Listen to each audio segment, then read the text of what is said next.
Call the House Education Finance Committee to order. Members, we have a quorum, so we'll go right to the minutes.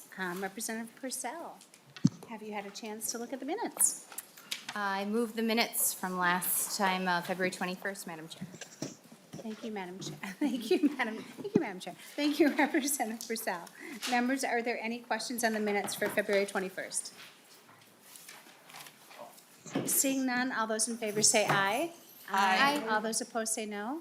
The minutes from February 21st are adopted. And we are going to just roll right into our first presentation.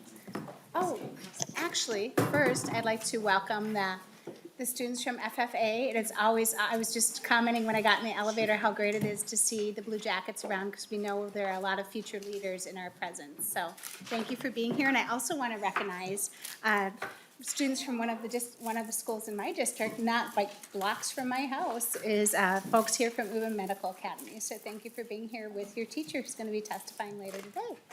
And with that, we also have, if folks want, there's some seating across the hall with a TV monitor.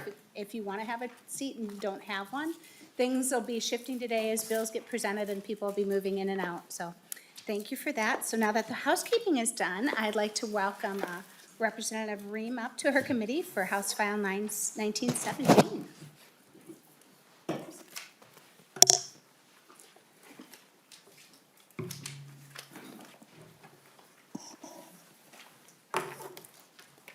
Thank you, Madam Chair. I'm Lucy Rehm, here to present the bill, House File 1917. Thank you, Representative Rehm. Would you like to move House File 1917 before us? I would. Thank you, Representative Rehm. And with that, I also noticed that you have an amendment, so why don't we get that one out of the way as well? Would you like to move that A1 amendment to House File 1917? Yes, so moved. So moved. Members, you have the A1 amendment in your packets. Representative Rehm, do you want to briefly describe it? I believe it's pretty much a technical correction. Yeah, it's pretty much self-explanatory, but yeah, we added that recently. It's for the grant. Don't have it before me right now, but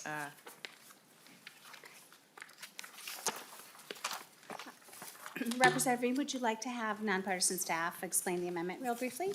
that would be great. Yes, Great. please. Thank you, Mr. Strong. Madam Chair, members, the A1 amendment simply clarifies that the references to the aid entitlement, because of the 90-10 split on the appropriation, and then two words were left out of the draft. So it's just inserting the operator, the right operator, the time sign in the bill for Representative Rehm.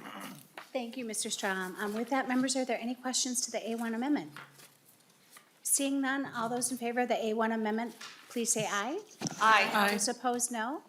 The A1 amendment's adopted. And Representative Rehm, you now have the bill in the shape you'd like to present, and you may go ahead. Thank you, Madam Chair. So today I'm presenting House File 1917 on Library Day, which is my favorite holiday. As a big library lover, as an English major, as someone who patronized my library since I was a child, the Augsburg Library, shout out to all the librarians in my hometown as well as my new residents of Chanhassen. But yeah, I'd like to talk a little bit about the bill. So Minnesota has a long history of supporting library services through various regional library systems. These systems serve public, special, and school libraries. State funding helps expand services for lifelong learners in all our communities by increasing access to vital technology and broadband. These funds foster coordination and cooperation across the state, so Minnesotans are well served by libraries with sufficient resources and hours of operation. This bill proposes to increase funding to the 12 regional public library systems by $4 million each year and amends the distribution formula to create more stability and equity across all the public regions. The bill increases the multi-county, multi-type library system funding by $700,000 to increase their ability to provide professional development and support to librarians in all systems. Lastly, the bill would provide a one-time grant aimed at increasing the numbers of licensed school library media specialists working in our schools. Demand for library services is steady and increasing. Citizens of all ages rely on public libraries for lifelong learning, literacy, digital literacy, job placement, and so much more. And with me today are 4 testifiers who can tell you more about how this bill will impact their work in our communities. Thank you, Representative Rehm, and thank you for reminding us that it's Library Day today. I too celebrate that holiday because libraries are an important part of all of our communities. With that, I'll go to your first testifier, Liz Lynch. Please state your name for the record and proceed. Good morning, Chair Joachim and members of the committee, and thank you, Representative Rehm, so much for introducing our bill. My name is Liz Lynch, and I'm the Executive Director of the Lake Agassiz Regional Library System, and I'm also currently serving as the Minnesota Library Association's Legislative Co-Chair. Thank you for this opportunity to advocate for HF 1917, a critical bill supporting public library services across this state. Regional public library systems are requesting an increase of $4 million for regional library basic system support, or what we call RLBSS, with future increases indexed to the basic education allowance. We are also seeking an adjustment to the formula used to allocate the funds statewide and the ability to use population figures by April 1st for the RLBSS calculations. I realize that this is a lot of details, so I'll attempt to break it down. I'm here representing rural libraries, and I can tell you from experience that public libraries are fulfilling needs that other institutions cannot. Books might be our bread and butter, but we are really in the business of improving lifelong learning for all Minnesotans. Unfortunately, libraries are continually asked to do more with less. We're seeking a $4 million increase in funding statewide because libraries, a part of the Department of Education, have not seen an increase in funding since 2008. Operating costs have gone up significantly over the past 15 years. A $4 million increase in funding would help improve communities in so many ways and is also critical in the retention, training, and support of library employees who are meeting new and different challenges working with the public each and every day. In addition, tying future increases to the basic education allowance will ensure that library funding is sustained from years to come and will allow us to meet our ever-growing needs of our community members. The boards of all 12 regional public library systems are also requesting an adjustment to the formula used to distribute the funds. By simply increasing the basic factor and reducing the equalization factor, all 12 systems would experience more stability and less volatility from year to year and would avoid large swings in funding. Over the years, regions have unexpectedly lost over $100,000, making the budgeting process very difficult. Finally, regarding RLBSS calculations and the regional public library system's budgeting process, we are asking to use population figures that would be available by April 1st for the calculations, rather than waiting until August when the state demographer releases the population figures. We create our budgets in the spring and would appreciate the ability to use actual numbers in the budgeting process versus anticipated numbers. We are librarians and we are problem solvers. We're coming to you with a solution to help sustain and improve public libraries for all Minnesotans.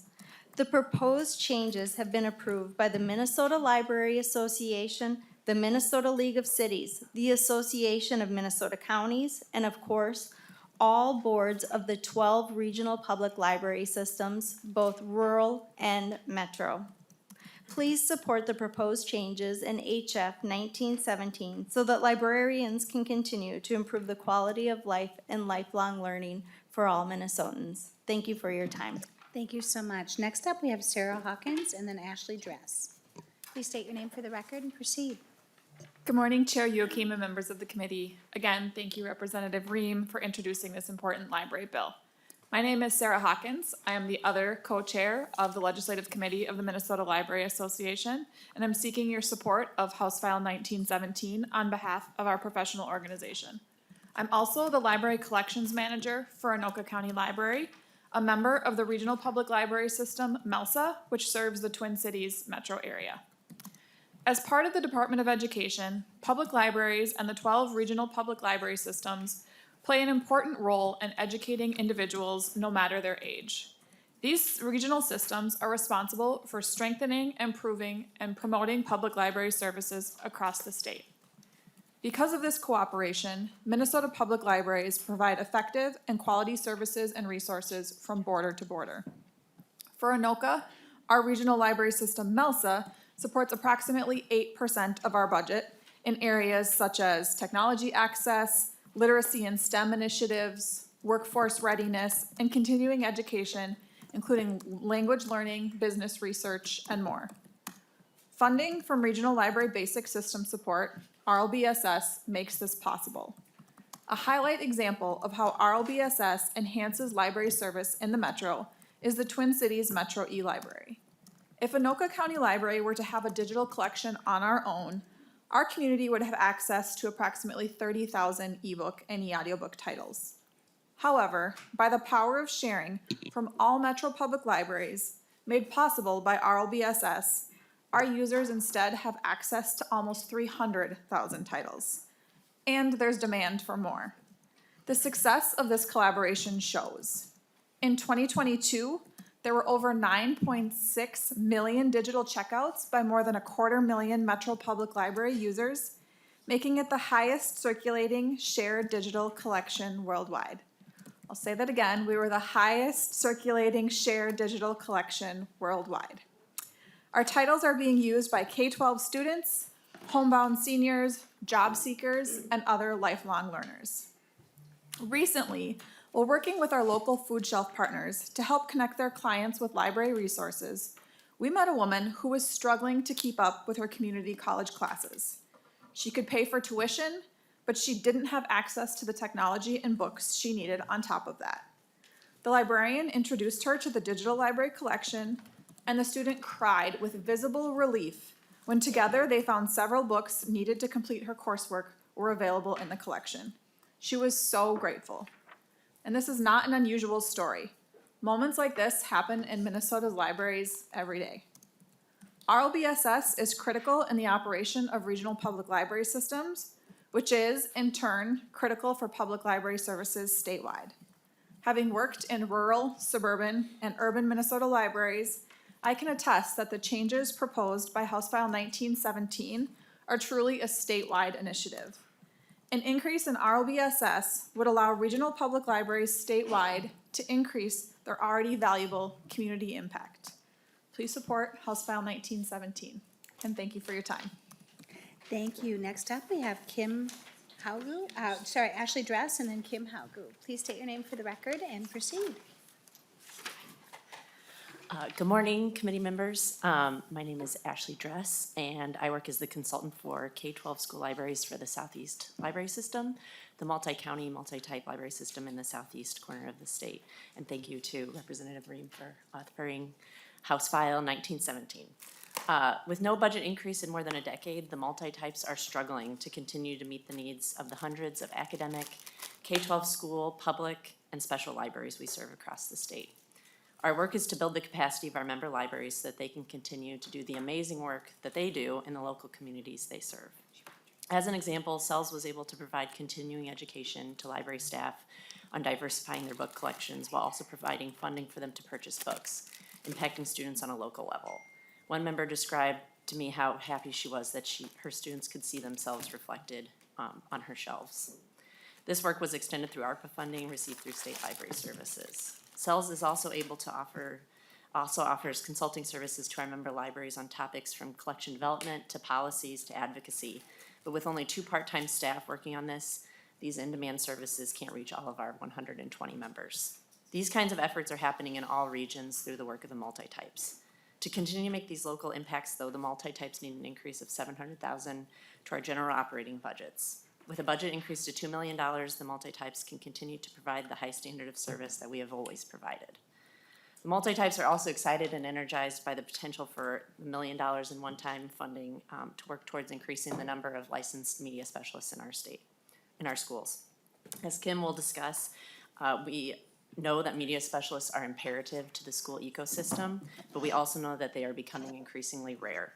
With the help of ARPA funds and with buy-in from media specialists in our region and statewide, CELS was able to work with the Carlson Consulting Enterprise at the U of M to study the state of the school library in southeast Minnesota, and we found that 36% of our students do not have access to a media specialist at all.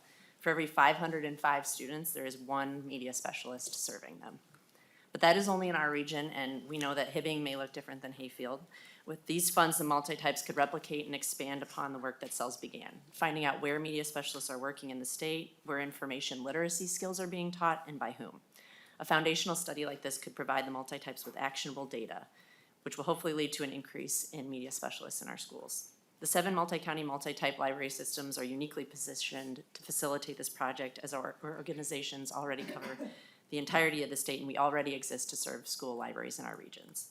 In supporting the work of the multi-types, you're helping to support libraries of all types around the state of Minnesota. So we thank you for your support in House File 1917. Thank you so much. Next up is Kim Haugu. Please state your name for the record, because I know I'm probably pronouncing it wrong, and proceed. I think you're doing it perfectly. Madam Chair, members of the committee, my name is Kim Haugo. I'm the Library Media Specialist at Maple Grove Senior High, and I'm here on behalf of the Minnesota Library Association to ask your support of House File 1917. I'm a public school teacher holding both a classroom teacher and a media generalist licensure. I love what I do, and I've been a teacher since 1992. Most people have fond memories of their school library and class visits to check out books, but few understand the rigor and training of school librarians. In our preparatory classes, there are a wide variety of requirements like understanding how to evaluate and select books for children and teens, learning strategies to teach research skills, including the importance of fact-checking. Preparation also includes learning to assess the educational value of software and online systems and how to teach others to use them as well, as learning how to foster the joy of reading via book talks and curating a collection of materials where all students find themselves represented. School media specialists are lifelong learners, a skill modeled each day for our students. Unfortunately, not every Minnesota K-12 student has a school librarian. State leadership needs to understand the fundamental role of licensed school media specialists, especially in this age of ever-present information flow. The school library is the heart of the school, and when led by a licensed school media specialist, all students and teachers have access to someone to teach the ethical use of information, a technology integrator, a leader in trained in literacy, a computer science teacher, a curriculum developer, and a lesson plan collaborator. Every student in Minnesota needs access to such a teacher and a resource. So I ask, do you want students to have access to age-appropriate resources, to be critical thinkers, to learn how to tell the difference between facts and misinformation, to perform better on standardized tests, and to understand the importance of digital safety and digital wellness in today's social media world? Do we want teachers to have support integrating technology into their classrooms and to have teaching partners? Then let's provide a pathway for more districts to staff a licensed school media specialist. They're licensed teachers trained to select age-appropriate resources for libraries and teach research skills. Their impact is far felt as research supports a positive correlation between a licensed media specialist and standardized test scores. Media specialists stay up to date on tech trends such as AI and ChatGPT and share their knowledge with others in our learning communities. And they collaborate with classroom teachers to teach Minnesota state standards. Thanks for your time and commitment to Minnesota scholars. Thank you. We've reached the end of the testimony for the bill, and we didn't have anybody sign up for public testifying. So with that, members, we'll go to questions from the table.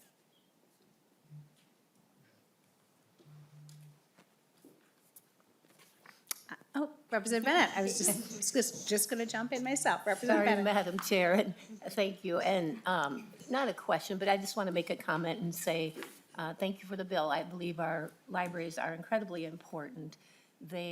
Because literacy is important, and all the things literacy brings for a child, they need access to materials and all those types of things. So I believe it is important, and I thank you for this.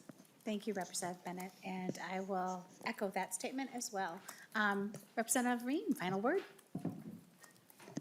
Thank you, Madam Chair. So we could go on and on why we love libraries, but I think what we don't realize, I think a lot of times, is how much of a community builder libraries are. You know, you don't need to be a certain income level, you don't need to buy a cup of coffee, you don't need to profess a certain faith. And you can use the library for so many things. Homeschoolers use them. If you go to a private school, you're gonna use a local library. College students need to use a local library. If you wanna hold a meeting, you know, there are meeting rooms for local, in the local library for people to use. So, I think Minnesotans are exceptional in having this great library system in our state. And it's interesting, I don't know if anyone has seen the New York Times article. There was a love letter written to libraries, and I thought I'd take a moment to read from that. They highlighted some of our Minnesota libraries in the article. But I'll read a couple excerpts here. So, best of all, you never need a reason or an invitation to go to the library. You aren't required to make a reservation ahead of time or purchase a cup of coffee while you're there. You can pop in when your Wi-Fi is on the fritz or you need a break from your roommates. You might go there to dry off or to cool down, to study for algebra. To study for algebra or to read a romance novel, to stock up on thrillers or to take stock of your less than thrilling life, to meet a friend or to be alone, for a bit of excitement or for a moment of calm. We all know that books connect us, that language has quiet power. To see the concentration, curiosity, and peace on faces lit by words is to know, beyond a shadow of a doubt, in a time rife with shadows, that libraries are the beating hearts of our communities. What we borrow from them pales in comparison to what we keep. How often we pause to appreciate their bounty is up to us. So thank you to all the library staff workers, all the librarians, and all those people who have come to testify today.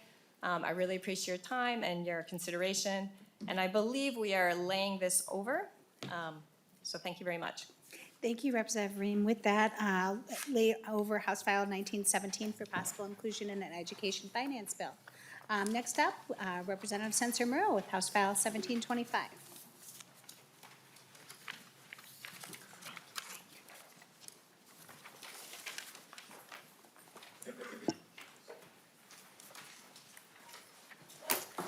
Welcome back to your committee, Representative Thank you. Sencer-Mura. Would you like to move House File 1725 before the committee? Yes, I would.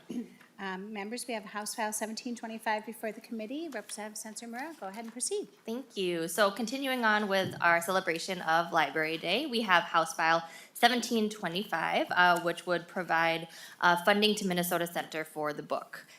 So I want to talk about, I think a lot of us have had the experience of books being places of refuge, places to escape to. I know that at times in my life when I've had crisis, books, have definitely been that safe space, that place of refuge. As Representative Rehm talked about, we also know that libraries can be places of refuge. They are a free place to go in a world that has increasingly less free places. You don't have to spend money to be there.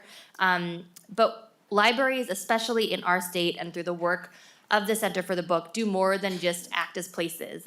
Libraries and through this programming can also go into their schools and meet our young people where they are at. I wanted to share a quick story. So before I came to the legislature, I worked in similar programming where I would support bringing authors into Minnesota schools and introduce students to authors, have them do writing workshops. And I was at a school in East St. Paul, John A. Johnson Elementary, working with fifth grade students, and I had the opportunity to bring Dinez Smith, who is an amazing and world-renowned poet who grew up in St. Paul, attended St. Paul Public Schools, and I got to see Dinez stand in front of young people, and talk about how they make a living as a poet. And I just saw when they said that, my job is I'm a poet, I saw young people's faces change, right? Because I don't think many of them, when they think of a poet, they think of a dead white man generally. And so to have, the face of literature and to be able to say my words matter, I get paid for writing my words, people pay me to come speak, that was just, presented an amazing opportunity for students. And, we know that not every student will become a writer, but we do know that to prepare every young person to succeed, they need to have access to the power of words. They need to have access to the power of literacy. And so So through the Center of the Book, there's programming to bring the vibrant literary community that we have in Minnesota into the schools. This is a program connected to the Library of Congress, which designates a center for the book in each state. And Friends of the St. Paul Library is that vehicle here, and then they do statewide programming related to the literary arts, the literary community, and this grant would specifically fund their programming with youth and their in-school programming. So they have received funding from the legislature since 2017.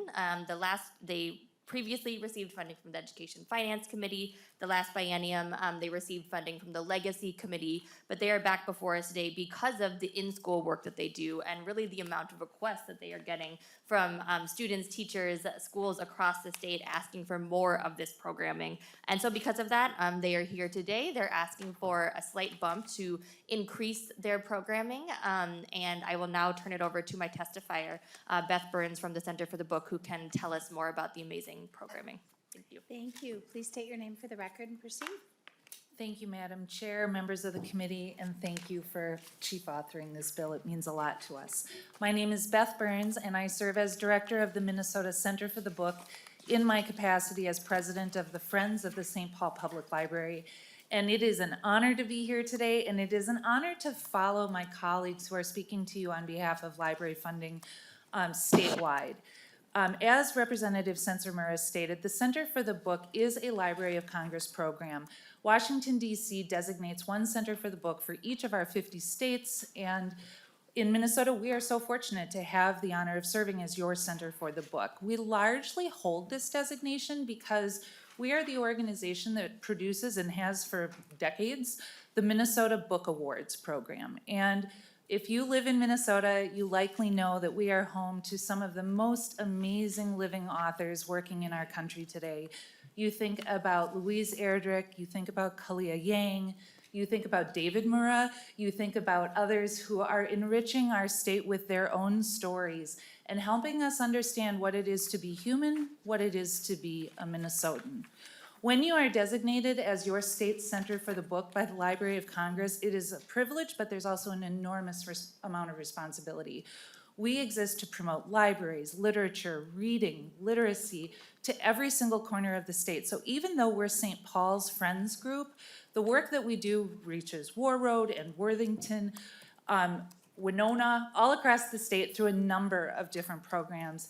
And I want to use the remainder of my time to just highlight ways in which we produce programming in service to this work that is complementary to the work of our libraries statewide and is part of the ecosystem that really, again, helps us understand through stories what it is to be Minnesotan and who we are and how we exist in this world today. So again, with the Minnesota Book Awards as the spine of this program, it sounds like, oh, it's a literary recognition program. You just give prizes to people who write really good books. Yes, and. So we do the Minnesota Book Awards. You're all invited. The ceremony's May 2nd at the Ordway. I suspect you'll still be here. We'd love to have you join us. And if you're not able to, we'll produce the program for free as a live stream because that's something that we learned that the pandemic really taught us. Geography is a barrier. And you have just as much a right to the book awards and the authors and their voices if you live in the farthest tip of the Arrowhead or down in Pipestone as you do if you live in St. Paul and are just walking across the street. Out of the Minnesota Book Awards program, as we identify and lift up these writers who really enrich our state through their work, we produce a program called Moving Words, Writers Across Minnesota. This is a statewide tour so that writers who maybe we can run into in a local coffee shop, because frankly, a lot of our writers do live in the metro area, not all, but many do. It means a lot to be able to take those writers into greater Minnesota, into libraries, and into schools. I remember Shannon Gibney, who's an amazing writer, working in Detroit Lakes. See, we'd go so many places. In Detroit Lakes at a middle school and talking to kids about the craft of writing. And as a Black woman speaking to a class that the majority of students were white, but not all, I remember so distinctly a young boy coming up to her after her residency workshop and just saying, "Thanks, I've never seen anybody like you in my classroom." We have no idea what the long-term impact of that is, but it does mean your story matter. I see you. I want to hear from you. This is the type of programming that we produce through Moving Words. During the pandemic, One Book, One Minnesota was born. Libraries had their service models completely upended when we had to close the doors, and we were washing books, and we didn't know where these germs were coming from. And librarians in our partnerships across the state said, we need help reaching and connecting our communities. And so we created a statewide book club called One Book, One Minnesota. It's a virtual book club where every Minnesotan can read the same title online for 8 weeks for free. And then at the culminating end of that period of time, the author, a Minnesota author, will then do an online program, and anybody who wants to can just log in for that live stream. I remember when we did the first program in April of 2020, we were learning how to use Zoom, and we picked Kate DiCamillo's Because of Winn-Dixie, a wonderful young adult book. And we were not knowing what this was, I mean, we didn't know anything in those months. And we were hoping 1,000 people would download that book and read it for free.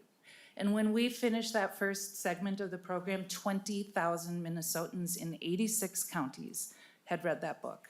4,000 individuals logged onto the live stream of Kate DiCamillo's talk with readers. They came to us from across the country, not just across Minnesota. And these are just examples of the types of programs that with a very small, relatively small appropriation, we can stand side by side with our libraries and work with our schools to make sure that we continue to value the stories of all Minnesotans and just unapologetically promote literacy, promote libraries, promote writers and readers, and invite us all into the collective consciousness of what it means to be a storyteller in Minnesota. So I really, really appreciate your consideration. I've only mentioned a couple of the programs that we fund through this work. The rest are on a worksheet in your packets today. And I'm happy to do any follow-up or answer any questions here. But again, it's our honor to serve as your state center for the book. We will appreciate an appropriation to continue to do this work in schools and libraries across the state. Thank you so much. With that, members, that was it for testifiers. We didn't have anybody from the public sign up, so we'll go to the table for questions or comments. Representative Bennett. I guess I'll chime in again, Madam Chair, thank you. So just a question about the funding. How has the Center for the Book previously been funded? Because I think there are other sources, correct? And then we've heard how this would change it, but I'm just curious how your funding works. Go ahead. Madam Ms. Chair, members of the Yep. committee, thank you for your question. I really actually appreciate this question because it allows me to speak to something I didn't mention, which is that as the Friends of the St. Paul Public Library, we are a charitable nonprofit organization, and so we are able to leverage private investment to amplify these public dollars. When the legislature appropriates money for the Center for the Book, it is working side by side with private investment from corporations. I know BNSF Railroad is a program sponsor. Education Minnesota is the biggest sponsor we have of these programs. And so the funding prior to 2017, frankly, the scale of the work was much smaller. Moving Words didn't exist. One Book, One Minnesota didn't exist. We produced the Minnesota Book Awards ceremony, but did not have the same statewide impact that we have been able to have since this appropriation has become available to us. And so we would continue to seek private funding sources to complement, enhance, and amplify a public investment from the legislature. Representative Bennett, follow up. Oh, thanks. Thank you, Madam Chair. Members, any other questions or comments? I'll take one then. I really wanted to thank Representative Sencer-Mura for bringing this forward and for educating me. It was, every day we learned something new in this place, but when I met with Ms. Burns in my office, that day was something that I will always remember of learning about this amazing resource that we have in Minnesota. And just want to thank you for that pivot during COVID. A lot of people felt isolated in their homes, and the work you did with the 8-week book club and that you've continued, I think makes a huge difference to a lot of people. So thank you. With that, Representative Sencer-Mura, final words. Yeah, I will just end with, we have a lot of amazing assets in Minnesota. We have our lakes, we have our woods, we have our forests. But I really do see our authors in Minnesota. And I think, if you ever get a chance to go to the Minnesota Book Awards, there's no better place to kind of see all of that on display. I really think that our writing community, our authors in Minnesota are one of our greatest assets. And to be able to bring them into the schools, to interact with young people, to show young people that that is a possible career path for them, to show young people people that, you know, as Beth said, that their story matters. I think that that's really powerful. And so I appreciate the committee for taking time to look at this piece of legislation today. Thank you. Thank you. With that, House File 1725 is laid over for possible inclusion in an education finance bill. Next up, we've got House File 801. Representative Agbaje. Representative Pryor, would you like to, as folks are getting settled, move House File 801 before the committee? So moved, Madam Chair. Thank you, Representative Pryor. Members, we have House File 801 before the committee. And Representative Agbaje, go ahead and proceed. Welcome to Education Finance, by the way. Thank you, Madam Chair. It is my first time here, so hello, everyone. Thank you, Madam Chair and members of the committee. Today, I'm presenting House File 801, which is an appropriation for the Girls Taking Action Program. The history of this program is one of success. The program was developed by Dr. Verna Price about 18 years ago after she was approached by North High School to help them re-engage their female students who were getting into fights and other troubling situations. Since then, the program has gone on to mentor and empower young women, help them succeed in the classroom, ignite their passion for learning, and encourage future career opportunities. The program has since expanded from North High School to schools across the metro area and community-based programs throughout Minnesota. The program also supports girls in different parts of the world. So to ensure the continued success of the program, Girls Taking Action is seeking an investment of $1.5 million to ensure that more young women have access to this program. $1 million of the funding would go towards maintaining the 16 current Girls Taking Action programs in schools across the metro area and St. Cloud. The remaining $500,000 would go to further establishing community-based programs focused on the needs of Asian, East African, and Latina girls, and add 2 more specific community-based programs for Native American girls and African American girls. In addition to providing educational support, the program offers guidance to the families of participants to ensure that families are also engaged in the program. The program also showcases successful alumni and other women leaders to provide living examples of what is possible for these young women once they leave school. The program boasts success in high rates of attendance, improvement in grades, and increased graduation and college acceptance rates. And with me today, I have a number of testifiers who can speak to the importance of the program to them. Thank you. I have got Dr. Verna Cornelia Price, Alexis Martin. Why don't you both come up? And then on deck, we'll have Shakala Morris and Marlissa Brown.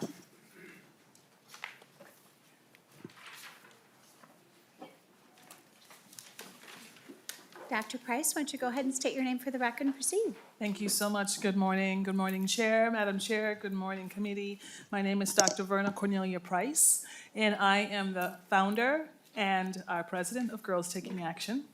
And I have with me 2 of our students who are currently in the program and one of our alum. So I thought it would be much more important for you to hear from them and what their experience has been in Girls Taking Action. But let me just say to Representative Agbaje and all of those of you who have supported Girls Taking Action, this work works and it matters, and girls' lives are being changed because of it. And if that wasn't the case, I wouldn't still be doing this work. As a 18 years old program impacting over 6,000 girls, I have seen so many variations of what happens when a girl is disengaged, what happens when a girl has no space and place to be. The pandemic did a number on our girls. Let me tell you, it's real. I have a 14-year-old myself, and the pandemic was rough. And so when we were able to come back to schools and actually be with our girls face to face, it was amazing to re-engage with them. What I love about Girls Taking Action is that it's a fun space place, but we don't put up with foolishness. You hear what I'm saying? Because we know the real deal. We know what it takes. 90% of our girls are Black and brown girls.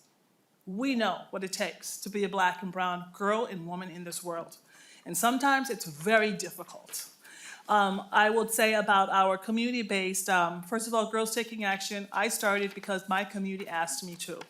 North High School in Minneapolis asked me to please come be a positive role models to our girls. And I thought to myself, who am I to be empowering everybody else? And here in my very own backyard, my girls are suffering. So I went And I went without funding, I went without resources, I just went. And I knew I had to do something about it. And I did. And we're still here. So, and then my community organizations, they started to say, well, we're not in school, but my girl lives in Inver Grove, my girl lives in Rochester, my girl lives in St. Cloud, my girl lives across, they're not in a school, but they still want to be in the program. So what are you going to do about that, Dr. Verna? So once again, I said yes. With no resources, no nothing. I just said yes because it was the right thing to do, and we started community-based programs. Now, some of you might say, why community-based programs? Because you know what? I'll just use my daughter, for example. She's in a school where she's the only African-American girl in some of her classes. So when my Latina girls say, Dr. Verna, I need to be around some Latina girls and some Latina women, I had to say yes to that because they needed a space and place. So for those of you who are wondering why that's important, it really is important for them to be able to connect culturally. So having said that, with that, I am thrilled to have our girls with us. I have no idea what they're going to say. I did not give them a speech, but I'm thankful to have them here with us, and we're going to start with Miss Marlisha, and she's only in 8th grade, and you're going to be blown away, and she is at Hidden River, which was formerly Ramsey. Thank you. Please state your name for the record and proceed. Marlisha Brown. Yes, so as you may know, my name is Marlisha, and I'm here representing Girls Taking Action. And Girls Taking Action has just been some of the best experience I've had ever since I started 8th grade. It has changed me so much positively that I can't even express how much. Before Girls Taking Action in 7th grade, my grades were bad. I was not focused. It was just all types of, I knew different things that weren't good, like drinking, smoking. Them were the things that people persuaded me to think, oh, that's fun, that's good, until I joined Girls Taking Action with a lot of women that looks like me, a lot of women who come in occasionally to speak about their truths, and it just motivates me. It's changed me, changed my focus. My grades have got a lot better. I actually made honor roll. Yes. And Love it that. just changed me so positively. And I love Girls Taking Action because sometimes it's hard to sit in a room full of men and listen to them say how to be positively affected by world, and they're men, and it's just so great. It's so great to be in a room full of people that look like me and full of people who encourage me. That's every chance given, they encourage me to be better me. I reach farther for my goals now, and it's just so wonderful. It's so amazing. I'm always excited. Every day we have meetings for Girls Taking Action, and I just want to grow up and be somebody powerful, somebody known, and that's what Girls Taking Action has focused me to do. They have a lot of resources that I love, like a lot of stuff that is just wonderful for me as a person and as a young woman. They have taught me, like, this is not what you're supposed to be doing. Drinking, smoking, that is not good. That's just what teenagers do, but that's not good. That's not supposed to be your focus. They've changed me. They've changed my view on life. It's been a lot clearer since I've joined Girls Taking Action. And it's been just, I can't even explain it. It's been so wonderful. Awesome. Thank you. Give her some snaps. Some girls taking that. Are you supposed to snap in here? Sorry. I'll give you a little leeway because we like to encourage young people in the K through 12 committees. So thank you so much. Thank you so very much. and I then sure appreciate that. Go ahead. Next testifier, state your name for And the my record. next and proceed. testifier is Miss Shakila. I always would say Kai, and she says I, and she says I. Go for it. Okay. Go ahead. State your name for the record, please. My and name is proceed. Shakila Morris. I'm a sophomore at Twin Cities Academy. This is my first year of Girls Taking Action, and I feel like it has positively impacted my life in a lot of different ways. In my whole life, I've always felt like I wasn't really seen as a person, and I felt like I was just in school to be in school. And now that I'm in Girls Taking Action, I feel like I have more direction. I feel like I have more of a purpose. Now that, because I've always been the type of student that is quiet, and I felt like I've always blended into a background and that I wouldn't be able to do bigger, better things in my life. And now that I'm in Girls Taking Action and I see women of color in power like Dr. Vernon, I feel like I can do more with my life than just have a smooth ride through high school. I feel like I can be more. I feel like I can be a leader and I can go places and do better things still in high school. And I feel like Girls Taking Action has opened a lot of doors for me and has introduced me to a lot of better opportunities in my further education and still in my high school. And I feel like I'm seen as a person in Girls Taking Action. I always felt like I wasn't really seen during my whole high school career, but now I feel like people see me for me and how I'm special and what I can do, and it makes me feel like I matter in the community. Thank you so very much. Next up, we have Alexis Martin. Please go ahead and state your name for the record and proceed. All right, greetings and salutations. I'm Alexis Martin. I am a GTA alum. I'm not going to age myself, but I was the first St. Paul group at St. Paul Murray. So quite a while ago, since it's been around for 18 years now. But thanks to Girls Taking Action, I was definitely able to correct my behavior. I was definitely falling in the wrong crowd and things like that. So they were definitely encouraging me to take the wrong path in life and not try to improve myself and better my education.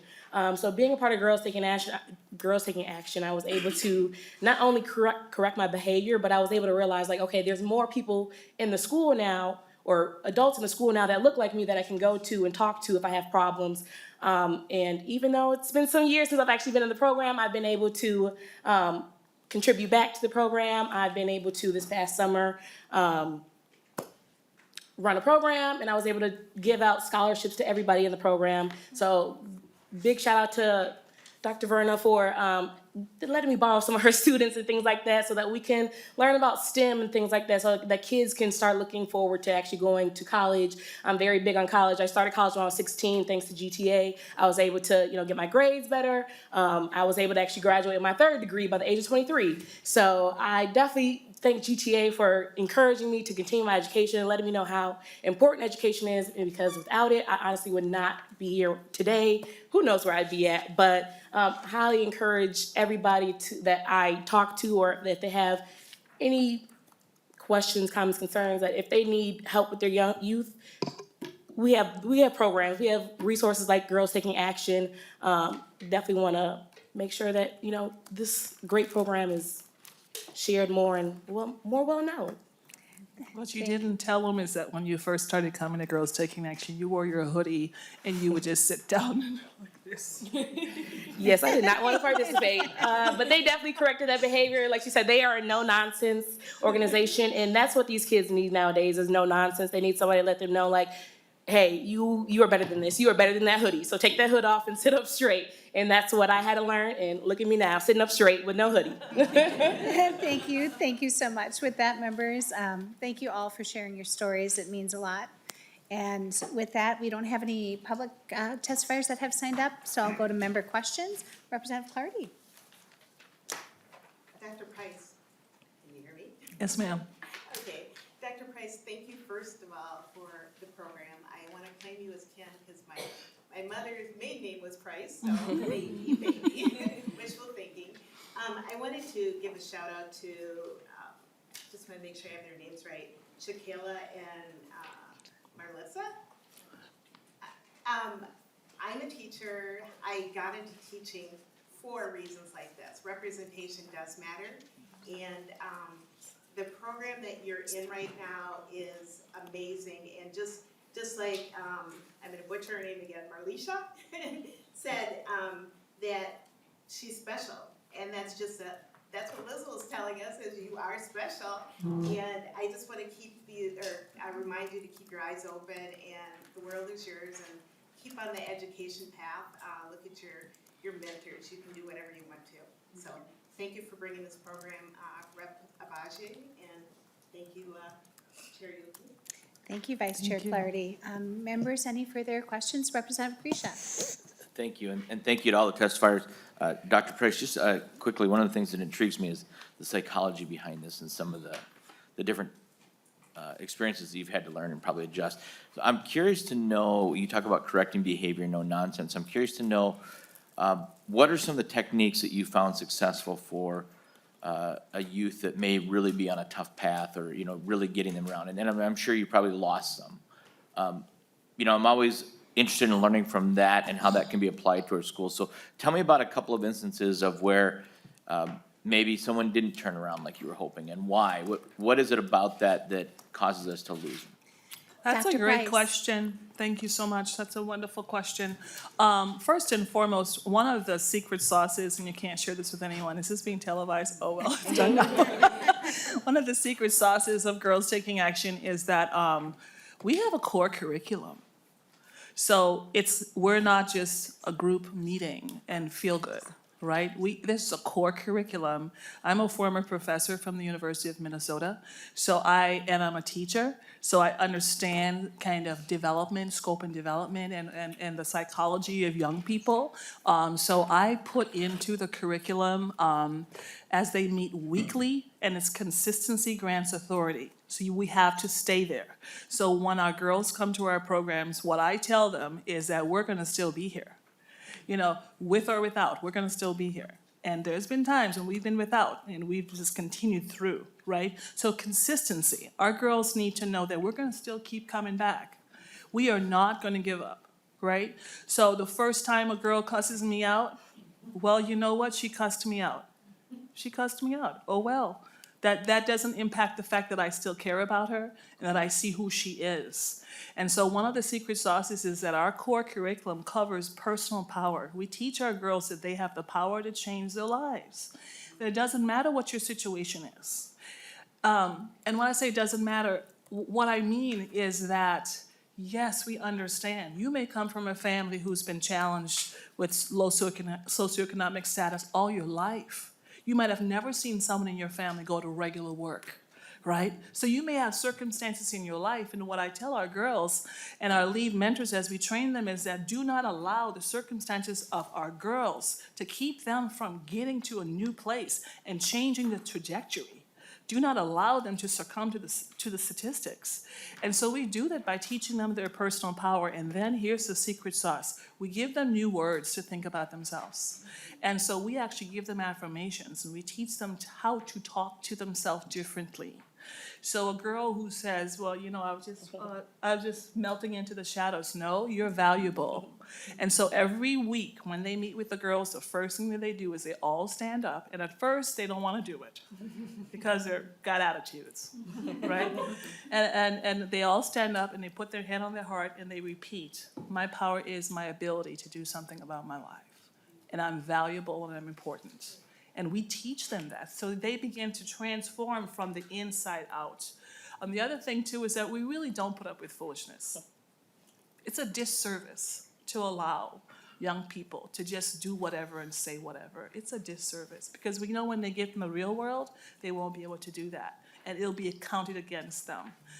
So we're very, very clear about it. We keep very, very high expectations, but I think love is the sauce. We just love them. And we keep coming back. And even those, I have one in the audience today, her name is Shadow Rowland, right? Shadow's right over there. And yeah, Shadow acted like she didn't want to do nothing, right? Or go anywhere. Why? Because she came from a really rough, hard place. I refused to give up on Shadow. I followed her all the way to college. I took her to college, as a matter of fact. And today she has a master's degree and she is a student coordinator at Metro State University. So that becomes the secret sauce, is just new words, consistency, love on them, care about them, and we work really, really hard with the families as well. We start talking to parents. Thank you. Thank Is that you. helpful? Representative Keisha, one follow-up? One quick follow-up, so thank you for all that, and I'm curious, when you establish those new guidelines, expectations, standards, boundaries, how have you managed when somebody crosses one, and I'm sure they're invited to come back, but what if they don't? What are some of the strategies that you use, I mean, for your own sake, you said there's no foolishness, you cross a certain point, what happens? Dr. Price? Yes, thank you so much. Well, for the most part, 90% of our girls are choosing to be in Girls Taking Action, so it's their choice. So I hold that commitment and that choice to them, right? And I let them know that they've chosen to be there, and these are the expectations, and I'm clear about that. I also let them know that they can choose to leave. We don't make anyone stay in Girls Taking Action. If you want to leave, you certainly can leave, but I also tell her that we are here. We're not going anywhere. So when you turn around, and we've had girls turn back around, haven't they? They've come back, right? So when Alexis left that room, she's like, I'm not coming back because I won't wear my hoodie. Well, you know what? She came back. And when she came back, guess what? She took the hoodie off and she sat up.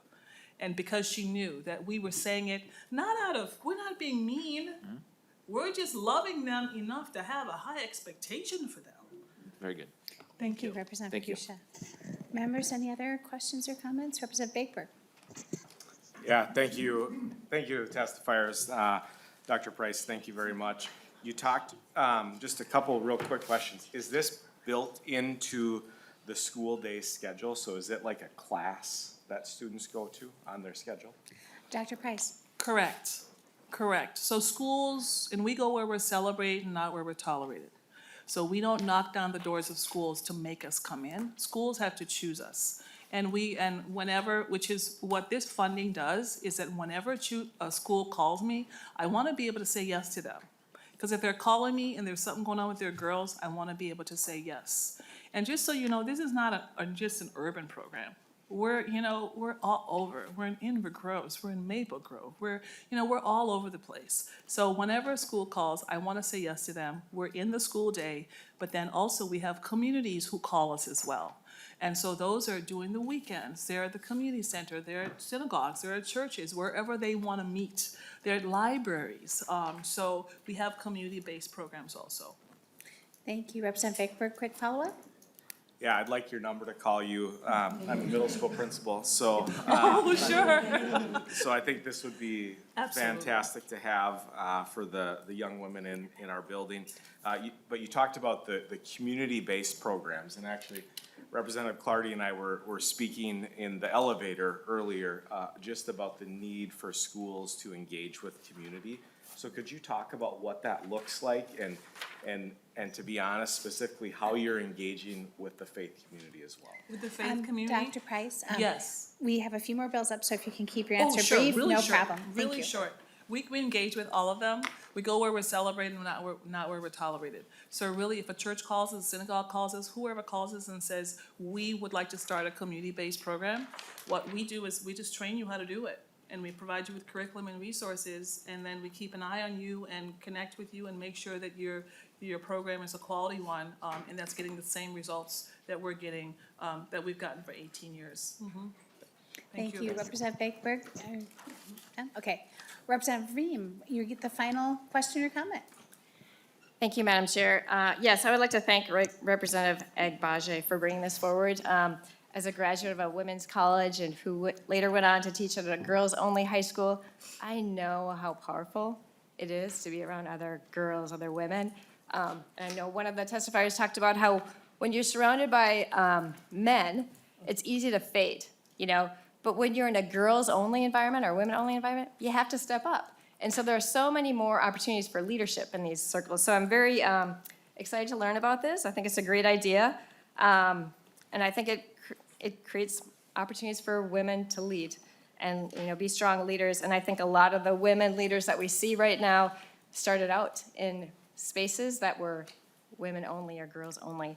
And it reminds me of the Beyonce song, Who rules the world? Women rule the world. We just haven't realized it yet sometimes. But thank you very much for bringing this forward. Thank you all so Thank you, very much. Representative Thank you, Rehm. Representative Agbaje. Thank you. Representative Agbaje, final word. Thank you, Madam Chair. Thank you, committee members. Thank you for your time and attention today, and I look forward to future support of this program. Thank you. Thank you, Representative Agbaje. With that, I will lay over House File 801 for possible inclusion in an education finance bill. We're gonna change the schedule around. We're gonna be a little super flex today. So we're gonna have Representative Lee come up before we move over to the other two bills.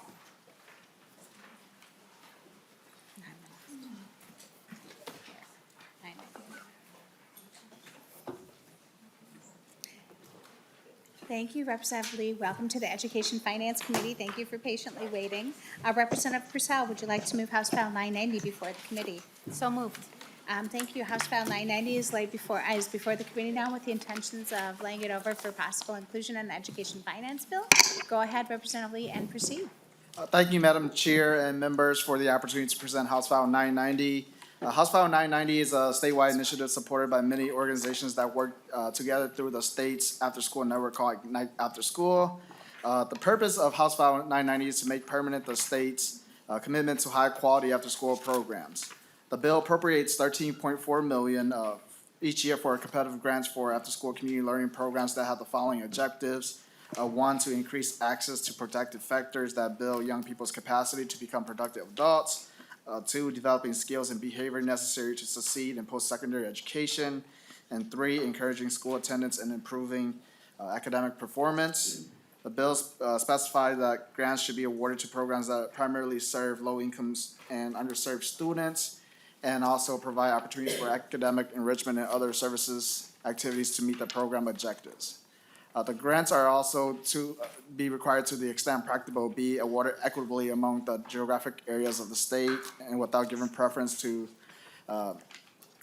any particular grade of students. The bill also requires the Department of Education to monitor and evaluate the effectiveness of the program, and also to have Ignite help provide technical assistance.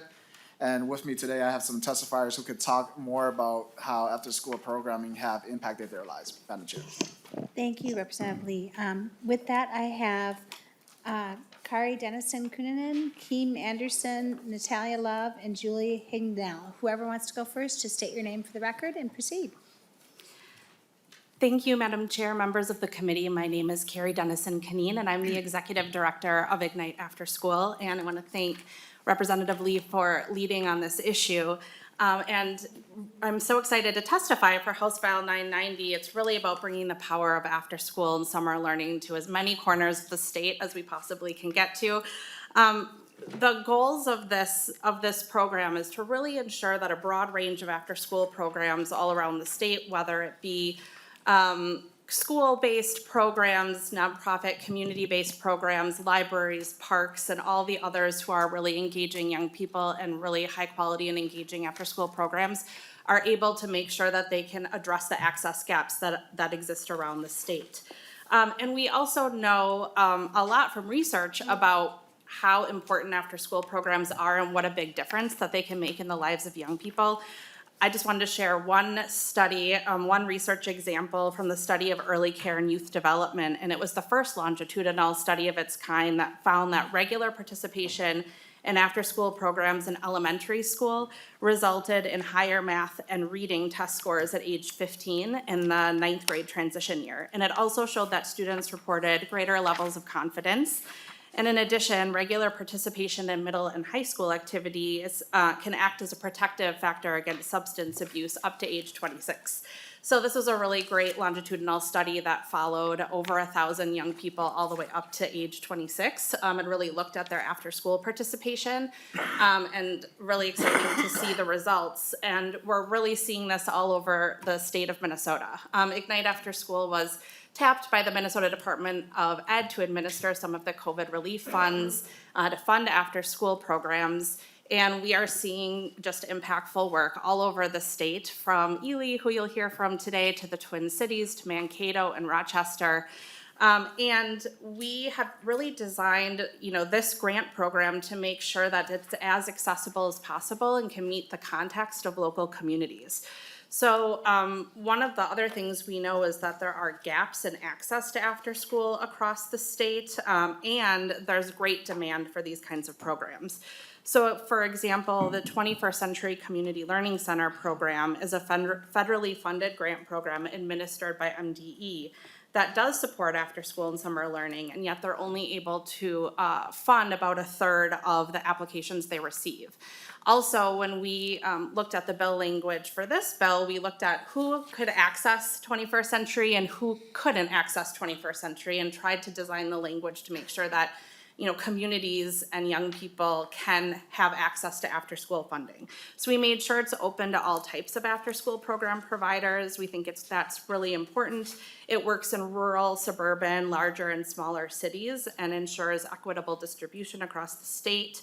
And it also allows communities to provide multi-age programming to serve whole communities, or all age ranges. We often find that for older youth, the reason that they don't participate in after school is because they're caregiving to younger siblings. So we really wanted an opportunity that allows communities to design programming that can serve young people across the age range. And then, of course, we also really want to invest in youth workers and in making sure that programs are high quality and in the professional development of the staff who work with young people. And so there's also some funding in this bill to support professional development for youth workers as well. We also know that this gap is widening in Minnesota, and the America After 3 is a survey that happens, and it's happened since 2004, and for the first time in the history of the study in 2020, we found that the number of youth in Minnesota regularly participating in after school has declined, and that for every one young person that's engaged, there's 3 that don't have access but who want it. So we're really hoping for your support of this bill to help close those access gaps across the state.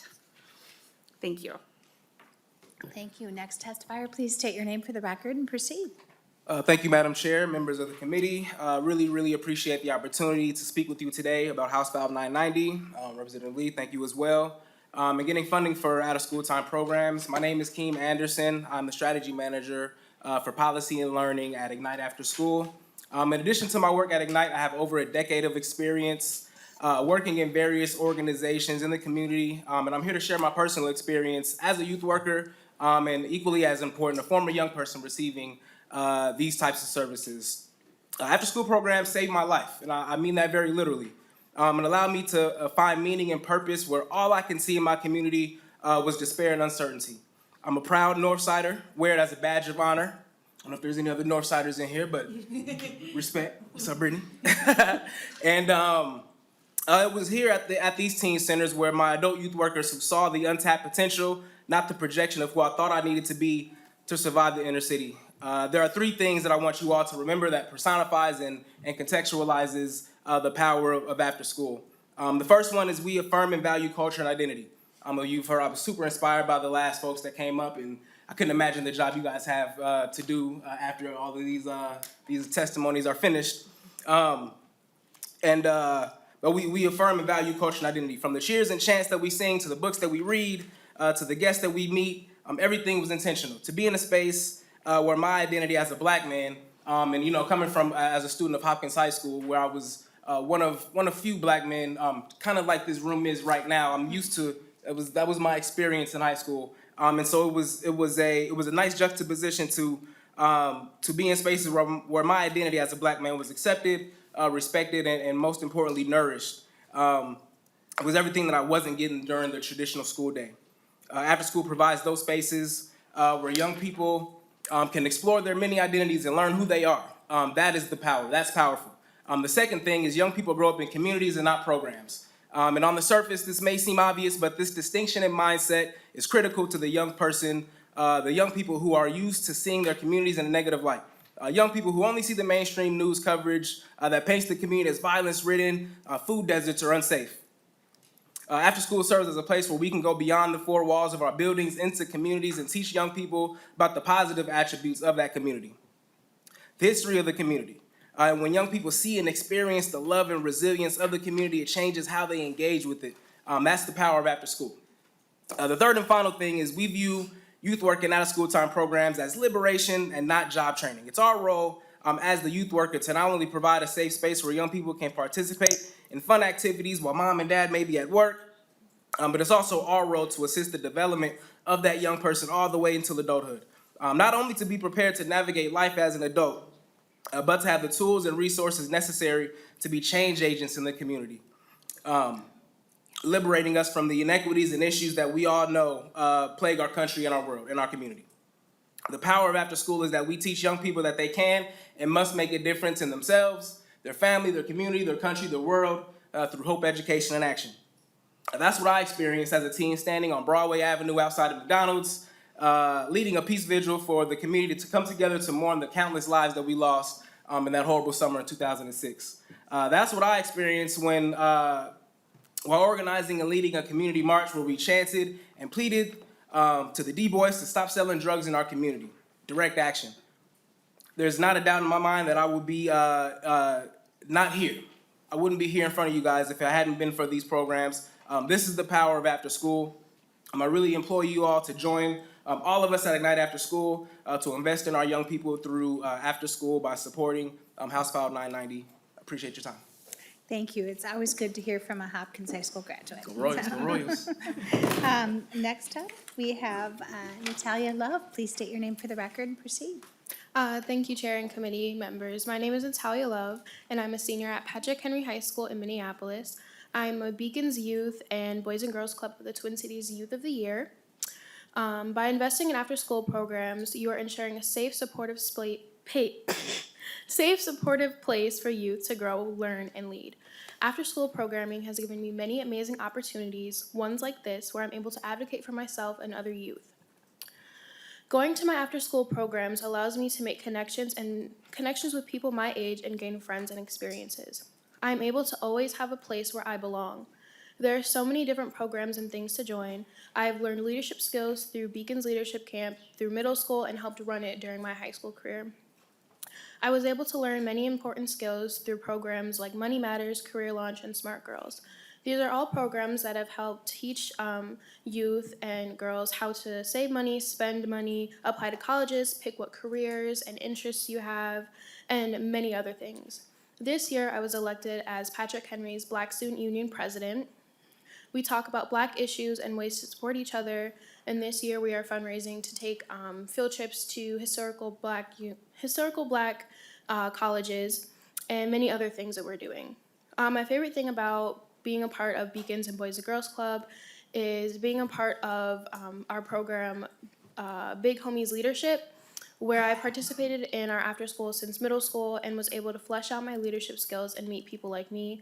Now I'm looking forward to graduating as a senior and going to Mankato State University to pursue a career in nursing and social work. And I want to come back as an alumni and make sure that I can give back to my community that helped raise me. Thank you. Thank you so much. With that, our next testifier is coming to us from Ely, so please state your name for the record and proceed. Hello, I am Julie Hignell, and I work as the Executive Director for Ely Community Resource. We are a community-based nonprofit founded back in 1978 to provide positive youth development programs in Ely. Since 1978, our organization has provided remedial reading and homework help after school and what we would now call social and emotional skill building during school. In addition, since 2010, the City of Ely asks ECR to provide enrichment programming for youth in the city-owned rec center, the public library, and parks. Our efforts extended to summer months at that time. So currently, at the request of Ely Schools and with help from rescue funds through our Believe and Build after school grant, we have expanded our elementary after school program working with 3rd grade to 5th grade to include kindergarten through 5th grades. Students are with us from 2:50 every afternoon till 5:30. Programming is designed to address academic progress by providing one-to-one homework and reading help with a significant focus on social and emotional skills through small group activities and games.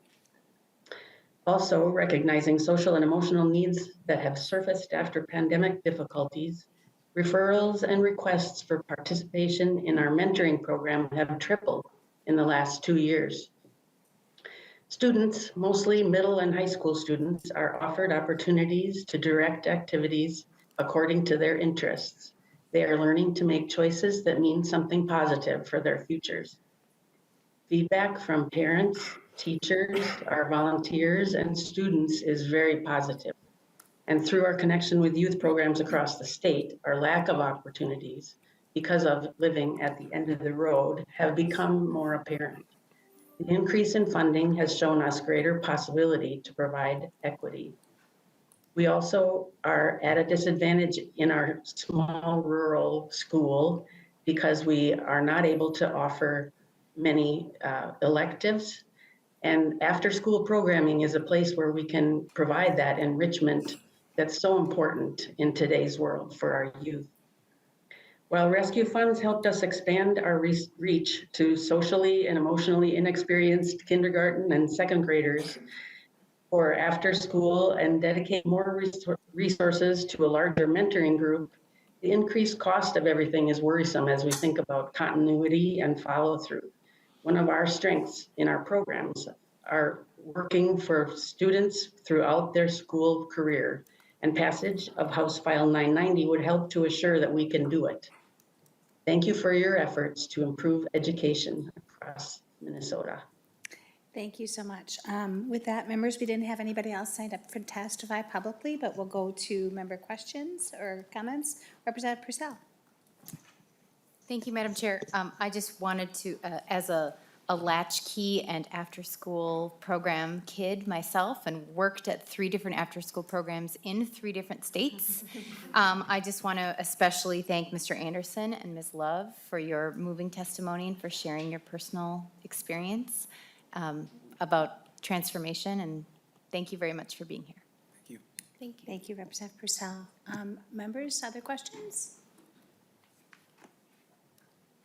Seeing none, I just want to thank you as well for being here today and all the work you do in our communities. After-school programming is key, a continuum for not only our K through 12 students, but lifelong learners too. Representative Lee, go ahead, final words. Thank you, Madam Chair. Thank you, members, for the opportunity to present House File 990. I do want to acknowledge the previous bipartisan support of this lead.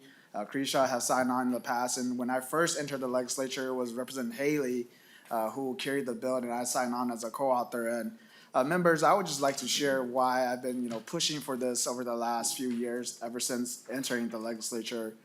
For me, being from North Minneapolis, like my 2 testifiers here too, I still remember in middle school, a decision that I made for myself, whether to skip school or after school to join some of my friends and engage in, illegal activities like fighting and all of that. And it was through the Beacons Network and the YWCA. I remember the program. It was Asian language learner teaching, helping, advocating, and together. And it was through this program that it kind of set me on the path towards being here today with all of you at the table as we make decisions for the rest of Minnesota. And without high quality after school programs like this, I don't know the impact that it would have had on my life. And so I really appreciate all of you hearing from my testifiers today and some of the previous testimony too. I think this is really great, and appreciate all the work that you do for our committee here and for the entire state of Minnesota. Thank you. Thank you, Chair Lee, for sharing that with us. With that, members, I'll lay over House File 990 for possible inclusion in an education finance bill. Next up, we'll go back onto the agenda. And just as a reminder, folks, because we missed 2 committee hearings last week, we were able to get time for Friday, but also today and Thursday, we got permission to go to 12:30 so that we wouldn't have to do an evening hearing. So there you go. With that, we have House File 932. Representative Vice Chair Clardy. Let you get settled here. And if both the testifiers want to go up and sit with her, that'd be great. Oh, you're already reading my mind. There you go.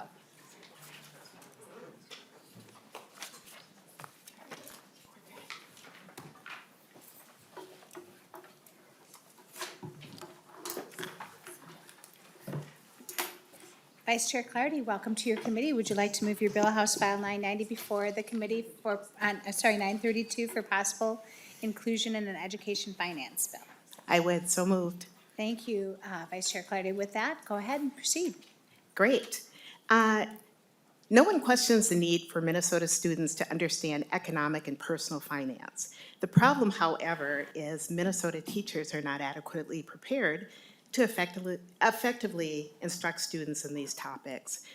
Typically, economics and personal finance is taught at the high school level by social studies teachers. However, only about 2% of social study teachers have had a focus in economics in their undergraduate programs. But being a teacher in high school, being a social studies teacher in high school, you can be called on at any time to teach these subjects. And our elementary teachers, who now must teach economics and personal finance standards, typically have had no or little training. So many of us haven't taken one college course in economics or personal finance. House File 932 would provide a base appropriation of $500,000 annually for the Minnesota Council of Economic Education beginning in fiscal year 2024. This education component is aligned to state standards. This program includes the provision of teacher workshops and courses that range from first introduction to the subjects or refreshers or some of the specialty workshops to full courses at a graduate or for graduates. These workshops are offered in person, they're in the Twin Cities, and they're all over the state through affiliated centers for economic education at higher education institutes and online statewide.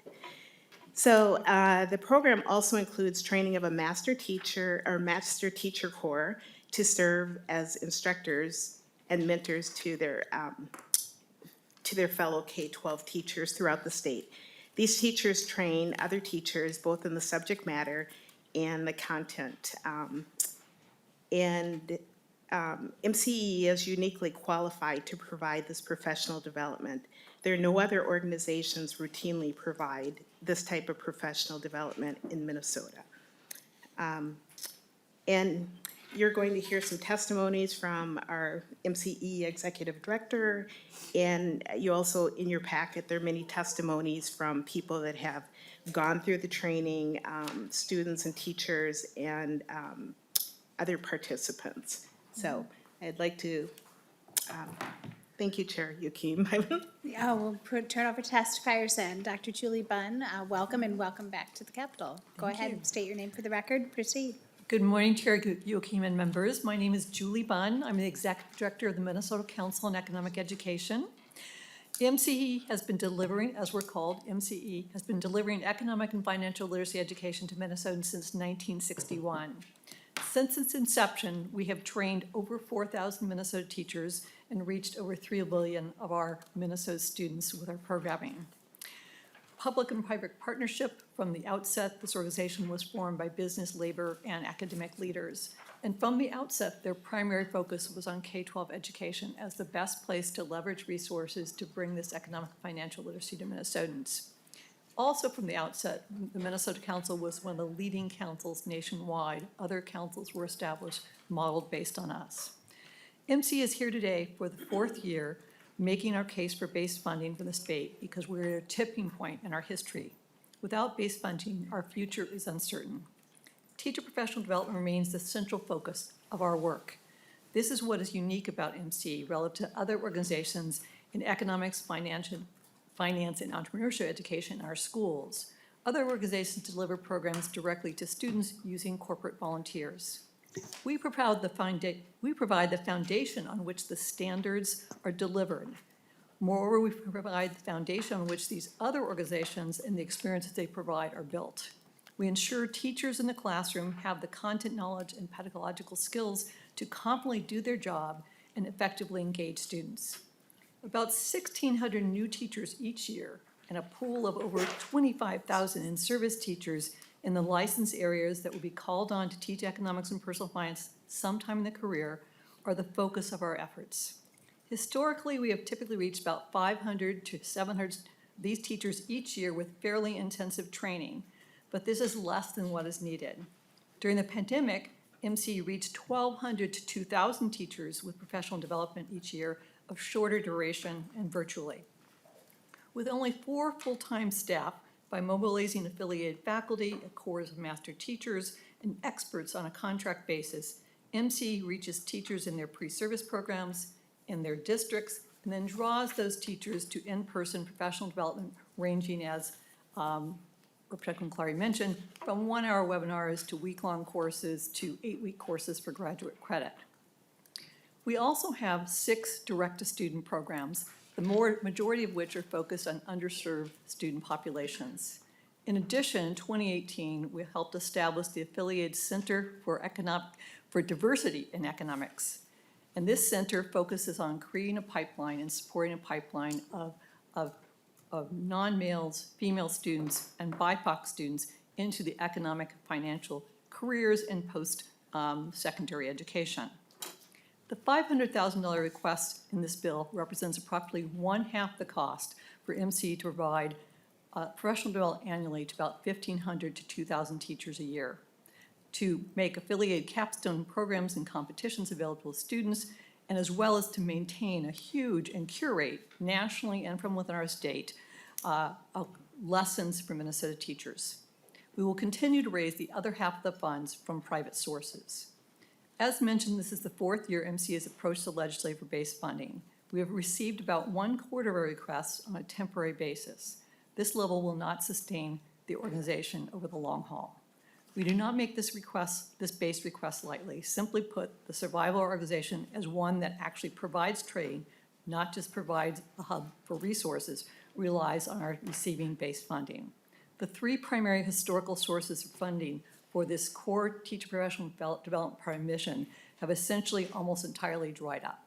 And I give the details on that in the case statement in your packet as to what those were. A 2022 survey of other state councils showed that the robust councils received 25% of their funding from their states, and many of them since their inception in the 1960s.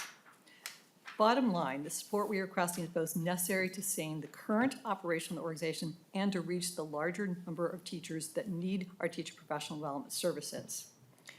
In addition, as Representative Clardy mentioned, to the teacher you're going to hear from today, who's going to do a heavy lift, out of respect for your time on the citations today, we did put extensive testimony into your packet, and there's also links to to video testimony in your packets as well from Metro teachers, outstate teachers, elementary teachers, and high school teachers. So we hope you'll have a time to take a look at those later. This information also contains other information related to our reports and our accomplishments, et cetera. And I thank you for consideration. We'll be available for any questions you might have. Thank you so much for also providing all that other testimony as well, and thinking about our time in committee. Please state your name for the record and proceed. Yep, my name is Joel Coleman. Good morning, Madam Chair and members of the committee. My name is Joel Coleman. I'm a social studies teacher at UBA Medical Academy, and have been there for 12 years. It's a wonderful school. I was told as a first-year teacher when I first started at UBA Medical Academy, with a deer in a headlights look, that you need to teach economics. And I said, okay, I'll try. As most social studies teachers know, there's not much education we get in the college level to teach economics, other than one economics course. And really nobody's quite excited to teach it or prepared to teach it as well. I knew I had to go somewhere else to get the support, and I went directly to MCEE with their numerous trainings. Over the course of several years, I attended numerous training sessions with MCEE, including 2 summer-long courses on both teaching micro and macroeconomics at the high school level. I came away with an incredible amount of tools and pedagogy to take back to my students. Every week, we do a simulation or activity in my class to teach important concepts. Just last week, we built towers to learn how a business uses cost of production to calculate profit. And today, I just taught a lesson where they bought and sold a pearl to simulate supply and demand. Every year, I take my students to a dairy farm to examine how the dairy markets work. My students gladly teach the farmer on how different it is milking a camel versus milking a cow. I guess it's different. I can go on with all the fun activities, and I owe it all to my training with MCEE. My students have been the ones I think who have benefited most from my training. One of my great bonuses of attending all of these trainings with MCEE is it made me qualify to teach at the University of Minnesota College in the Schools microeconomics, which I've been teaching for 7 years now. The only other way to qualify to teach that course would be to have gotten a master's degree in economics, and that's not a thing that a social studies teacher is going to be doing. Not very accessible. So a big goal of my career has been to keep and help first-generation college students not just get free college credit, but also be prepared once they go to college. And I knew that being able to teach this course, they were able to get free college credit, but also prepare them not just to get to college, but also to eventually graduate from college. My students also benefit from MCEE through their fun student competitions. My students have participated in the Economics Challenge for about 6 years now, and it's a quiz bowl game that tests students on the knowledge that they just learn during my class. Just last year, we actually got first place in state, beating out a few private schools. We're really excited about that still. And we were able to go to nationals, finishing about middle of the pack. Typically, my teams are not full of 4.0 students. And economics is the first class that will say that kind of woke them up to the fact that they could be successful in school. The first team that I took to the Econ Challenge had an average GPA of about 2.0. A lot of students were headed to two-year colleges. After the experience, 3 of them have now completed a 4-year college education. And they say, as I've talked with them, that that was a big inspiration for them, that they can do more than they thought. I'm not an anomaly in the social studies teaching community, the economics teaching community. Many of us have only had a single economics course before we start teaching, and I've needed the community of teachers and MCE to help. All in all, me and my students owe MCE for everything. Thank you. Thank you. As a journalism major that had to take micro and macroeconomics, I feel your pain. With that, members, there weren't other people that, public that had signed up to testify, so I want to move to member questions or comments.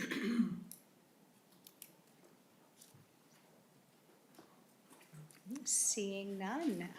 We're getting close to lunchtime. I think you got lucky in your placement on the agenda. With that, Representative Clardy, final comments. Couple things. This has received bipartisan support in the House and the Senate, which speaks to the need of it. As a teacher, I've always tried to figure out how to teach my littles economics. And we had programs like that were for the day, like JA for the Day, which is a fabulous program, but it was one day.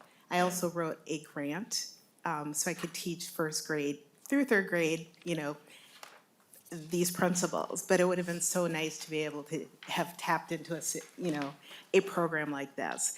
And as an adult, I also ended up teaching homeowners how to do this basic economic principle. Just think what it would have been like if they had been exposed to it at the elementary age. So I am fully in support of the program, and it's been an honor to carry the bill. Thank you, Representative Clardy. With that, I'll renew the motion that House File 932 be laid over for possible inclusion in an education finance bill. Members, we have one more bill before us on the agenda, and that's House File 1407. And I'll move House File 1407 before the committee with the intentions to lay over the bill for possible inclusion in an education finance bill. And Representative Frazier, welcome to the Education Committee. I promised you this room was way packed before. You can ask your testifiers. But thank you for being flexible, and I know you were in another committee too, so I think this works out. House File 1407 is before us, so why don't you go ahead and proceed? Thank you, Madam Chair. And I know it was packed because I stopped in before I headed to my other committee, Public Safety. But glad to be here to talk about the Minnesota STEM Partnership. And I'll be brief because I want to make sure these folks get a chance to, I don't want to steal any of their thunder. Minnesota STEM Partnership has been around for 5 years, and I actually had the pleasure of knowing Dr. Wolf prior to him actually putting this program in place and the vision that he had around it.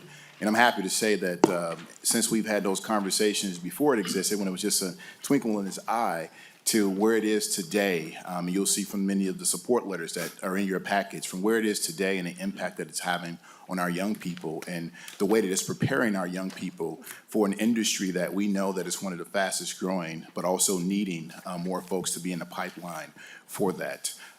With that said, I'm going to turn it over to Dr. Wolf. I'm urging your support for this, for resources for this program, because I think it's going to be not only impactful for the students today, but it's going to be impactful long-term for our state. So, thank you. Thank you, Representative Frazier, and you were not kidding. There were a lot of letters in our packets for this bill. Dr. Wolf, please state your name for the record and proceed. Michael G. Wolf. Go ahead. Thank you, Madam Chair. Representative Frazier and committee members. I'm the founder of the Minnesota STEM Partnership, and this is a deeply personal request to you for funding. We ask for support from you and anyone that's interested in giving Minnesota a competitive advantage using and creating the largest workforce-ready BIPOC high school student-based pool of workers. Let this initiative be known as the land of 10,000 engineers. Big, audacious, big, hairy deal, right? We are an all-inclusive organization with a distinct focus on Black, Indigenous persons of color. We have both workforce and STEM education pathway programs that ultimately lead to our vision of robotics and artificial intelligence, or AI. AI is the thing you love to hate, but it's coming and it's inevitable. The Twin Cities is also the most culturally diverse, ethnically diverse city and cities that we have. So why would we not invest and regain prominence in the STEM technology arena, as well as improve academics through our programs? I founded the organization to address the distinct disparity in equity and access of advancing and emerging technologies. 5 years ago, the organization was founded. It was conceived, so to speak, at Washington Tech, right down on the north end at Washington Technical Magnet School. I was a VIP guest of a state robotics tournament that was happening there for high schoolers. It was one of those typical Minnesota days where it was temperature of 6 below zero with a wind chill of minus 30 and even further. It was very cold that day. I'll never forget it. As I entered into the robotics tournament, I walked in and could not find one Black, African American, or any person of color, distinctly person of color. I realize that generalizations are bad, but I have to say I was brokenhearted. And that was 5 years ago at a state tournament. Because I didn't see these students, I knew we had to do better. How deeply emotional I became, I walked out of that state tournament in the freezing cold. I don't know what happened to me, but it might start now. But tears started streaming down my eyes, and they literally formed down my cheeks. I knew then I had to make a difference. So that fall, we started 3 robotics teams with a bunch of little kids with a couple of bins moving from library to library. They were open and hosting us at that time. We started to expand so quickly over the past 5 years that we learned very quickly that robotics was an umbrella activity for us to be able to fold in not only workforce but STEM education. Students get to learn how to build, how to become engineers, how to do software, as well as they can apply what they've learned to their schoolwork. As we focus in on robotics, they understand engineering. It's a whole vibe, right? They want to be an engineer. Our students, our demographics do for sure. And this actually attracts students. We don't have the funding to be able to afford to provide for all. We've developed a culturally relevant and engaging model that works. Our model works, with, of course, the resources and the proper support. So I stand before you today requesting your support, your vote for House File 1407, making this the land of 10,000 or more future engineers. I'll end by a quote from our beloved mayor of City of St. Paul, Melvin Carter III. He was speaking, and I was sitting in the audience very close, and he looked directly at me because City of St. Paul is one of our ways to survive by providing services to them. And he said, dead in the face, "By the power vested in me, Dr. Wolf, it works." And if Mayor Carter can say that, we know that it works. We see results of over 2,000 students. We have culturally engaging staff, volunteers, and allies. We will deliver to you 21,000, or at least 10,000, I better not be too audacious, clean energy powered mobile STEAM and robotics lab for our students, and we're gonna take it to the students as well. To prove that it works, I have a few members of our Minnesota STEM family that would like to share their testimonies with you. One is a father, a daughter, and we have an entire family who are part of our organization. So up next, if this is appropriate protocol, Representative Frazier, Madam Chair, I would like to introduce the father, Mr. Terry Rivers. Thank you so much, Dr. Wolf. With that, please state your name for the record and proceed. Good morning, Terrence Rivers. I come to you this morning as a proud father of two young ladies that have benefited from Minnesota STEM's programs. Your approval for this funding provided by Bill HF 1407 will be a huge investment in the future of the youth in the Twin Cities. Minnesota STEM's robotics programs show that the sky's the limit and opens young minds to all the possibilities provided in technology fields, Most suburban schools in the area offer robotics in after-school clubs and teams, while many underserved communities can't. This funding can provide for a mobile lab to bring robotics to those that cannot go to a robotics program. This will greatly help even the playing field for those that don't have programs at their school. Brilliant minds are everywhere, just waiting to be found.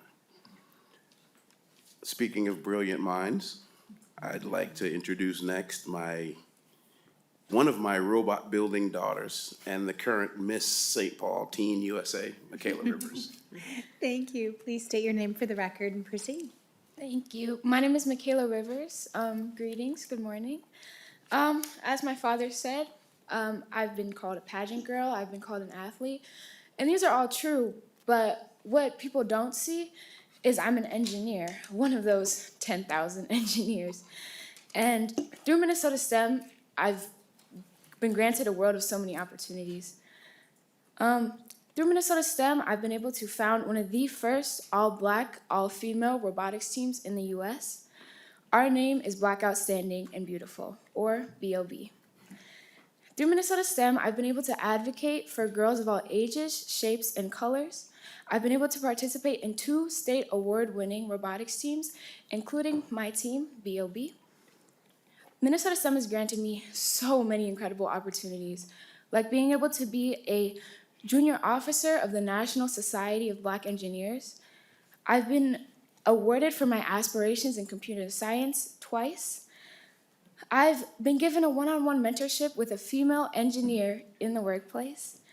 Minnesota STEM has taught me so much about programming and coding. I've been able to lead my app development team at my high school. I've been able to participate in the Target Design Challenge, and I've been offered summer technology internships with major corporations in the Twin Cities. I've also received an invitation to represent the state of Minnesota this summer at the Congress of Medical Leaders in Boston. The greatest gift, though, that Minnesota STEM Partners has given me was a moment when a little girl came up to me, probably about 6 or 7, and said to me, "I want to be just like you when I grow up." And this moment hit me because I'm not grown up. I realized in that moment that I have an impact on others, and that BLB isn't just a name. It's a goal. It's an aspiration. Every time I put on my robotics jacket, it's a reminder that I'm representing those that deserve to be given opportunities to show off their own greatness. This is why I've chosen to represent Minnesota STEM Partnership as my platform in the city of St. Paul with Mayor Carter in his support of STEM in the Miss Minnesota Teen USA pageant. I would not have any of these opportunities without Dr. Wolf, but I still have more work to do, and BOB has more goals to accomplish. This new bill is a launching pad to help others discover new possibilities and turn their dreams into realities. Thank you so much for your testimony. We'll have Carol Harris, Elijah, and Zamira McCoya.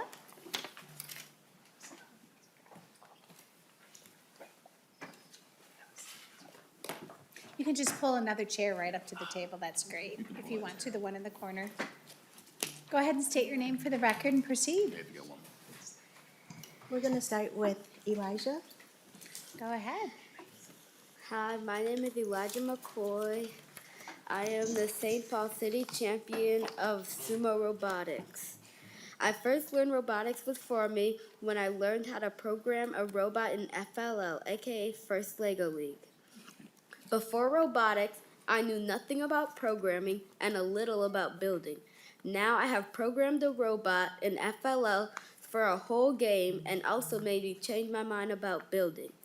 In the future, I will want to defend my sumo title, FTC, FRC, and drones. This is why you should fund Minnesota STEM Partnership. Without money, we will not be able to continue this. Thank you. Thank you so much. And next up, state your name for the record and proceed. My name is Sencer-Mura. I am 14 and I am a freshman at Washington Technology. I am in FRC College Robotics and I just finished FTC High School Robotics. MN STEM has helped me use my creative skills in robotics, coding, and CAD, computer-aided design. When I first started in robotics, I knew nothing about it or how to build a robot.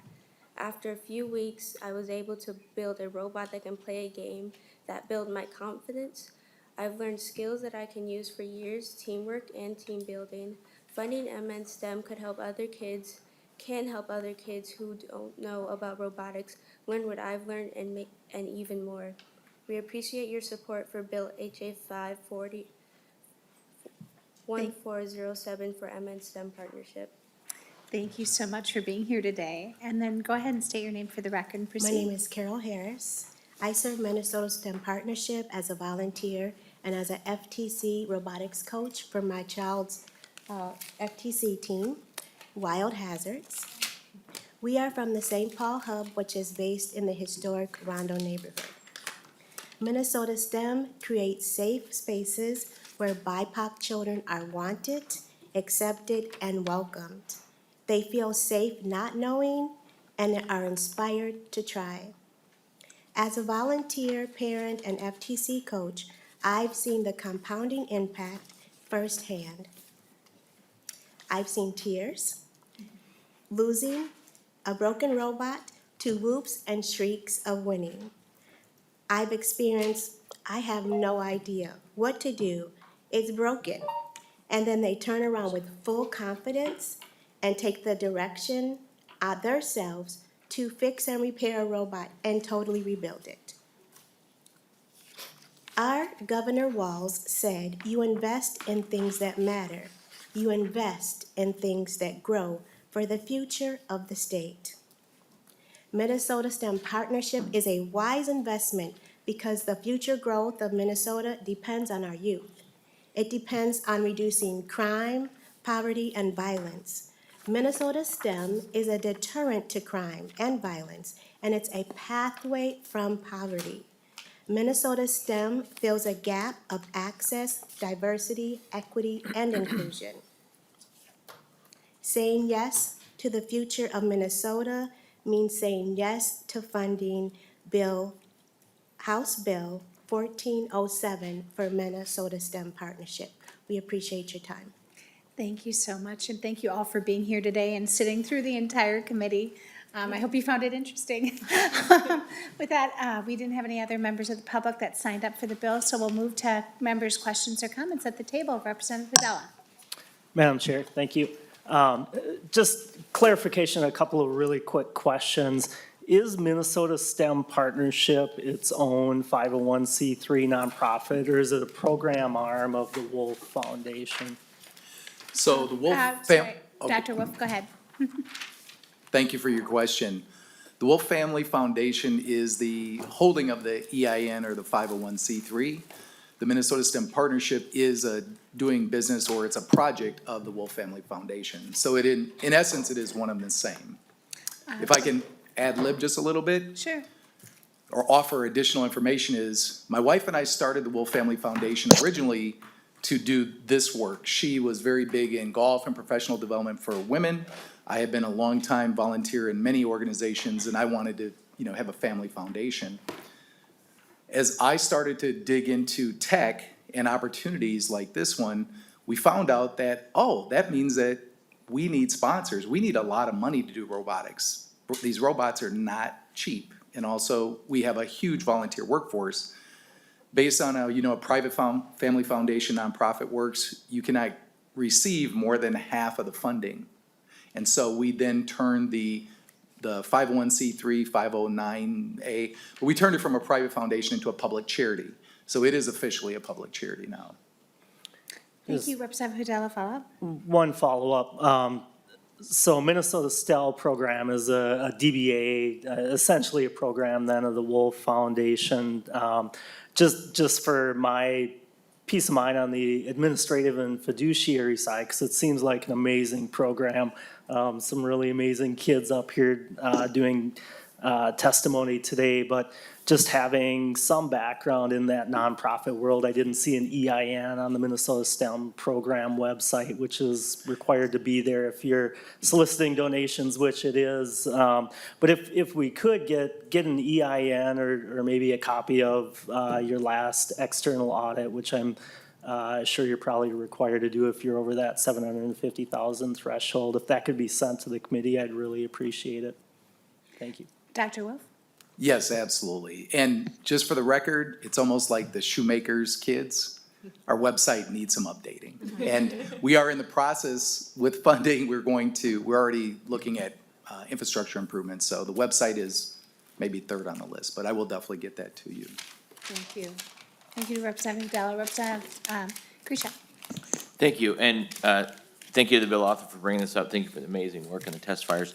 So you mentioned expenses. What are, just walk me back through how long have you been in existence? And then just give me a linear progression of revenues and expenditures. What are some of the costs? Sure, at a high level. Dr. Wolf? Sorry, go My ahead. apologies. That's okay. It's a weird formality. Go ahead, Dr. Wolf. No, I should know better. So working from the beginning, we started with my credit card with my wife's permission and $5,000 limit. We proceeded to start a few of the teams, and then progressively, we've almost, I guess you could say we've quintupled in budget more, but it was a very accelerated rate of investment. And then so after the first year, I think we jumped up to like 25,000 or so, then the next year was 75,000. And then last year, coming out, will probably be more in the vicinity of in the 300,000 variety.